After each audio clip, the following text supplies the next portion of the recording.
You probably think of ancient Egypt as a land of golden pharaohs, elegant pyramids, and peaceful sun-soaked rituals.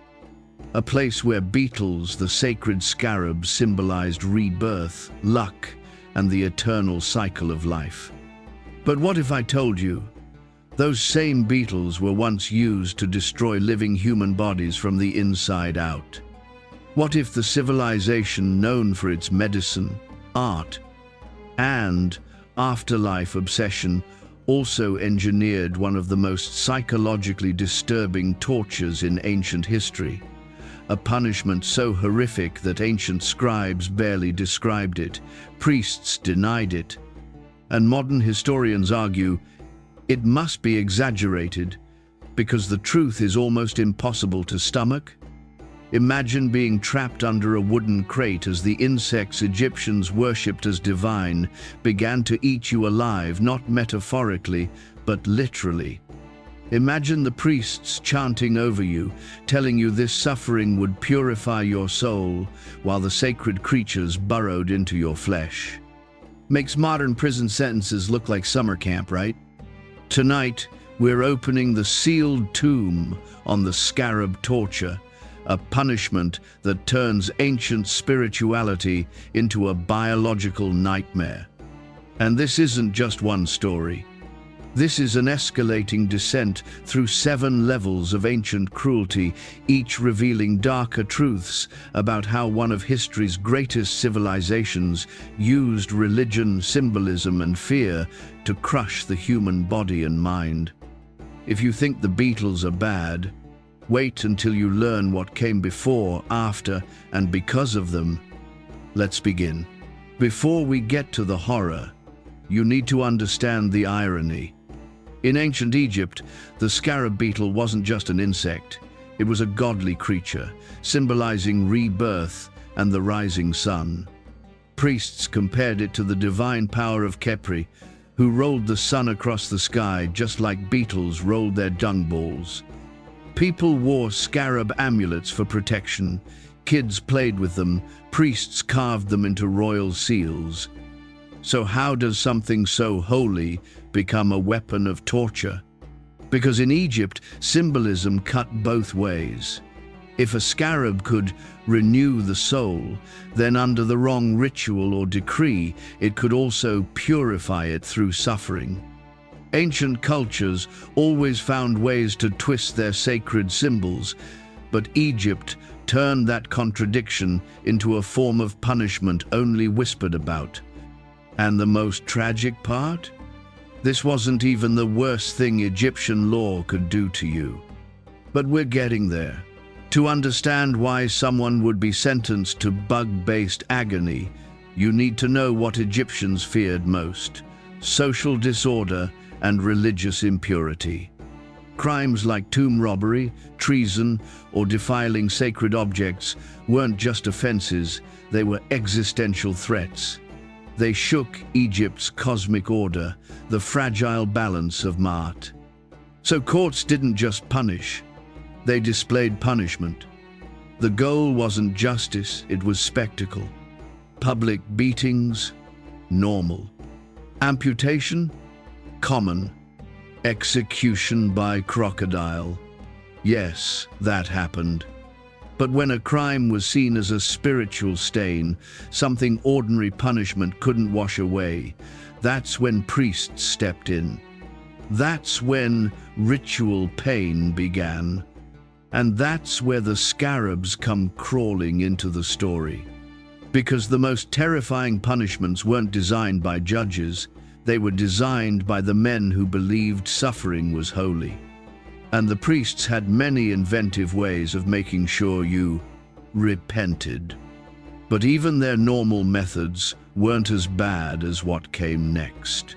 Picture this: a dark, low-ceilinged chamber beneath a temple. Torches flicker, walls covered in glyphs of the sun god rising, the air thick with incense, sweet, almost nauseating. This is where condemned prisoners were brought for spiritual testing, a polite phrase for something far more unsettling. We have fragmentary references, half-missing papyri, mentions in Greek accounts, a few temple graffiti scratches that Egyptologists quietly debate. They all hint at a ritual involving insects, confinement, and slow bodily destruction. The victim was stripped, bound, and placed on a stone platform. Sometimes honey or date syrup was smeared across the skin, a strange combination of offering and bait. Then came the crate, a wooden box with slits cut into it. Think of it like a primitive torture device, crossed with a religious altar. In one version, the crate was filled with sacred scarabs. In another, other desert beetles, more aggressive, more carnivorous, were mixed in.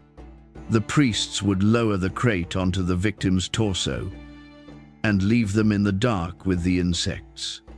But this wasn't about instant pain. This was about what happened after hours. Because the Egyptians weren't interested in quick punishment. They wanted purification through terror. And the worst part hadn't even started yet. Here's the thing people forget. Not all scarabs are gentle little sun-rolling beetles. Egypt was full of flesh-eating and burrowing beetle species, some attracted to wounds, some to decay, some to anything soft and unprotected. And what happens when you smear a human body with sweet syrup in the desert heat? You create a buffet.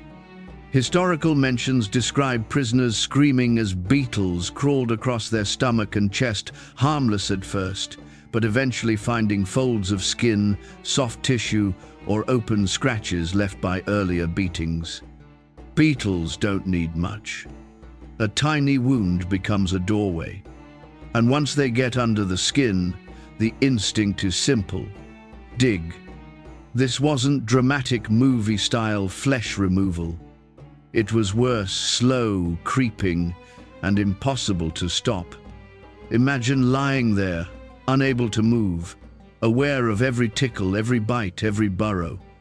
Imagine knowing priests stood nearby, chanting about your soul being cleansed while insects chewed through your epidermis.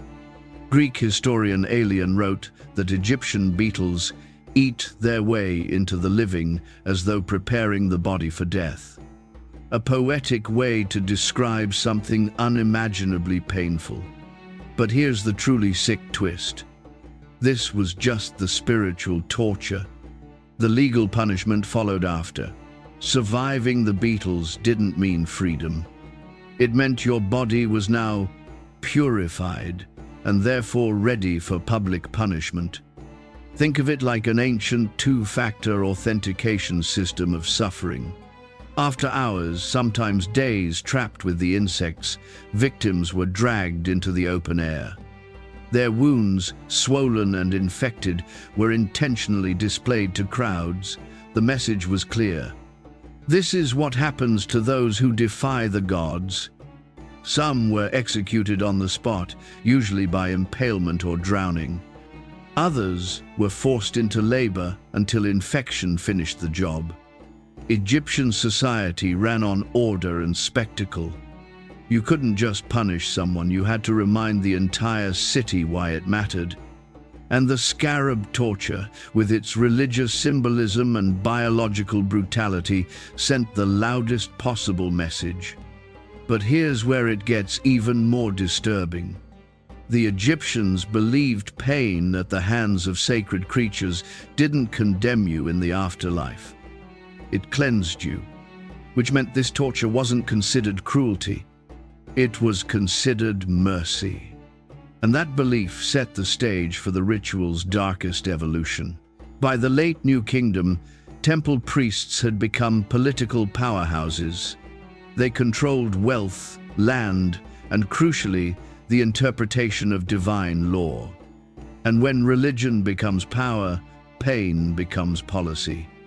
Records from the temples of Karnak and Memphis show priests experimenting with purification rites involving animals. Most were symbolic: snakes, cats, cows. But beetles? Beetles were unique. They were both divine and biologically useful. A perfect tool for punishment disguised as ritual. Some temples reportedly kept pits filled with insects to use in sacred ceremonies. Others maintained crates specifically crafted for crawling tortures. The beetles weren't the point, obedience was. If the priests declared a criminal spiritually tainted, no one questioned it. A ritual could be invented, performed, forgotten, repeated, whatever reinforced the temple's authority. In other words, the Scarab Torture wasn't just cruelty. It was political theater. And when politics gets involved, practices escalate. Which brings us to the final, most horrifying layer of this entire nightmare. There is one version of the Scarab Torture so extreme that historians still argue about whether it really happened or whether it was too horrific to write down in detail. It appears in passing in a few later Greek commentaries and in a damaged ostracon found near a workers' village, barely readable, like someone tried to scratch it out. It describes a punishment where the scarab ritual didn't end with beetles crawling across the skin. It ended with beetles inside the body. Not metaphorically, literally. The account suggests that certain criminals, especially tomb robbers, considered spiritual cancer, were smeared with honey, placed beneath a crate, and left until beetles found or ate through open wounds. Once the insects had created an entry point, priests wrapped the victim's arms and legs tightly in linen, immobilizing them. A twisted inversion of mummification done while the person was still alive. Why? Because linen traps insects, especially ones already inside the flesh. The victim became a prison, a biological tomb, a living mummy whose body was being consumed from within while priests chanted purification hymns. If real, this would be one of the most psychologically devastating tortures in human history.